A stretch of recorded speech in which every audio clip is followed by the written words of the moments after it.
Maido Japan fans. In today's show, we're going to talk about the big question when presenting.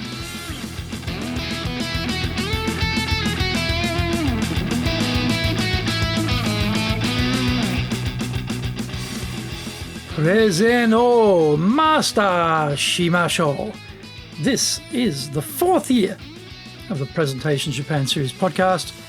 We are beaming around the world to you from sunny Minato-ku here in Tokyo. I'm your host, Dr. Greg Story, your corporate coaching and training guy, committed to your success. The president of Dale Carnegie Training Japan, a best-selling author, Japan Sales Mastery and Japan Business Mastery. My new book, Japan Presentations Mastery, will be released sometime here early 2021.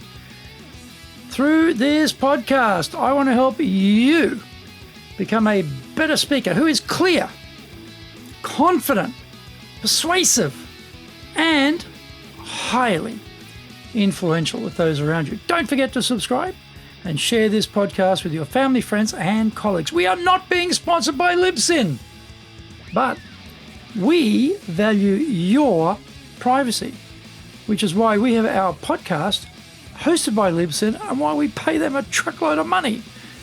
Because unlike many other podcast hosts, they have a strict policy that does not allow access to your private information or data by anyone.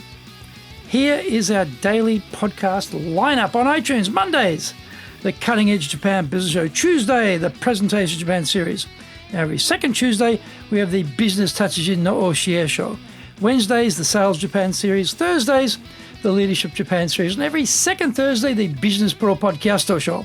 Fridays, the Japan Business Mastery Show. Saturdays, Japan's top business interviews. Now, this is episode number 226, and we are talking about posing big questions when presenting.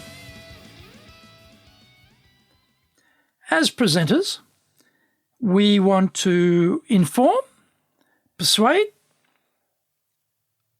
entertain, or motivate our audiences. Most B2B business presentations fall into the inform category because the organisers don't take too kindly to presenters selling from their platform. They want us to get up there and bring some value to their audience by providing data, experience, and insights. Grabbing the mic to flog your widget will see you blacklisted as a presenter for that organisation, and through word of mouth, probably many others, as you are considered an idiot. Sans common sense. Telling people useful stuff is fine as far as it goes. However, there's always too much information for the size of the time we have. So we are constantly chopping bits out to make it all fit into 40 minutes. The danger here is that we have become captured by the elegance of the data, the rarity, the precision, or the raw value. Why are we telling the audience this information in the first place? This basic concept starts to erode in our consciousness as we start building slide after slide, packing them to the gunnels with useful information. Storytelling is a powerful way to convert data into memory and impression. Our listeners will remember data bound up in stories much more easily than a trail of disparate numbers. Stories also help persuade audiences of what we are saying. Also, they tend to recall us as someone they would welcome listening to again. Stories alone won't take us as far as we want to go. If we want to really reverberate with our audience, we need to get them going much deeper than they would left to their own devices. People enter the venue at a low ebb. They're sitting there passively waiting for the performance to begin. As the speaker, we have to lift their energy stocks right up and get them involved in our talk. Audience passivity has to be replaced with engagement. We have the usual toolkit for that. We get people to voice their agreement with ayes or nays. We can have them raise their hands to signal their opinion to the question, or we can give them those handheld bats with yes on one side and no on the other, and have them wave these about in response to our question.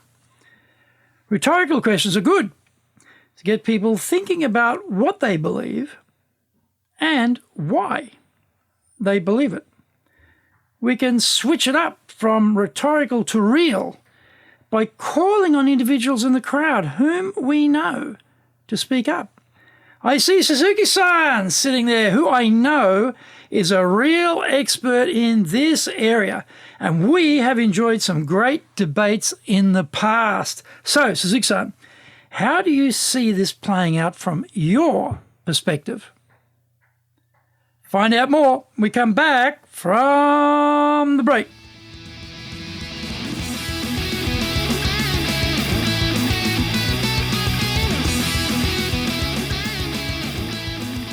Our show today is brought to you by our public programs, but we also do custom-made in-house classes. We do them in our super safe classrooms. We do them live online. We do them in Japanese. We do them in English. Now, today's show is sponsored by, from our professional leadership series, we're looking at on the 5th of March, we're doing delegation. On the 12th of March, we're going to look at addressing mistakes. And on the 19th of March, we're going to do vision, mission, and values. You can find out more about these programs on our website at enjapan.dalecarnegie.com, and you can email me at greg.story@dalecarnegie.com. Get my best-selling books, Japan Sales Mastery, that's the Bible for selling in Japan, and Japan Business Mastery. My new book, Japan Presentations Mastery, all available on Amazon. If you like learning by watching videos, we've got over 1,000 for you there on Japan Dale Carnegie TV. Japan Dale Carnegie TV on YouTube. We are releasing 3 TV shows every week on YouTube. The Cutting Edge Japan Business Show, which is the premier business show in Japan, comes out Mondays.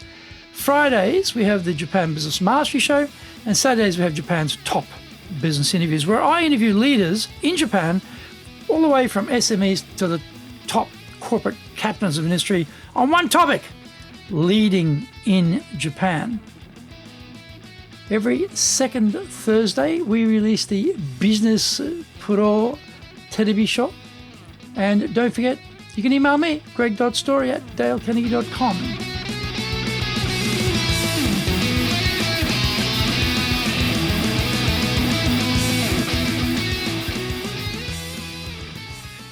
Welcome back. There's always a tension in the air when a question is posed. Are we supposed to answer this? Or is the speaker going to take care of that? Not knowing which keeps audiences concentrated on what we are saying, which is precisely what we all want. We can also add pertinent questions after supplying some rich data and key information. Most business talks are laden with apple pie is good and motherhood is admirable statements. We state the unremarkable in our advice, and everyone listening just forgets it immediately. If we want to have impact, we have to push the audience further in their thinking. We need to make what we are saying as relevant as possible to that audience. If we say something bromide like, such as, culture is very closely linked to team performance, then the audience will be absorbing this and nodding in agreement and forgetting it straight afterward. It is much better to challenge the audience. So we say the same thing, and then we add the bear trap. Can you say you are fully satisfied that the current culture in your organization is producing the highest possible levels of team performance? Now we've exposed the gap between the actual and ideal situations. We all sign on for the ideal situation, of course, and agree that it is ideal. But so what? We need to go after the audience members further and push them to action by challenging that big gap we've exposed. We rub salt into the wound and say, if you are not completely confident in the current culture delivering outperformance, what are the 3 things you can do today to start fixing that issue? We allow a very pregnant pause to engage the audience in self-reflection and deep thought about available solutions. By emphasizing 3 items, it makes the whole process much more concrete. The stage is now set for us to be the 5th Cavalry coming over the sand dune to the rescue and tell them what we found worked best for us. If we'd just given them our 3 things straight up, the impact would have been negligible. Now they are all ears because the 3 things they came up with on their own were all pretty lame. How we package stories makes all the difference in being considered valuable and memorable as a speaker. Challenging audiences in the right way is also a real skill, and it needs careful planning. Time for all of us to get planning.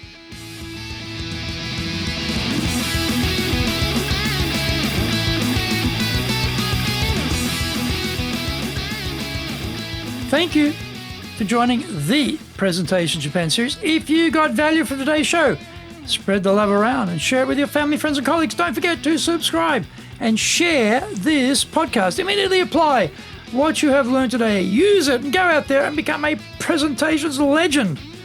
Remember, I'm your corporate coaching and training guy in your corner, committed to your success here in Nippon.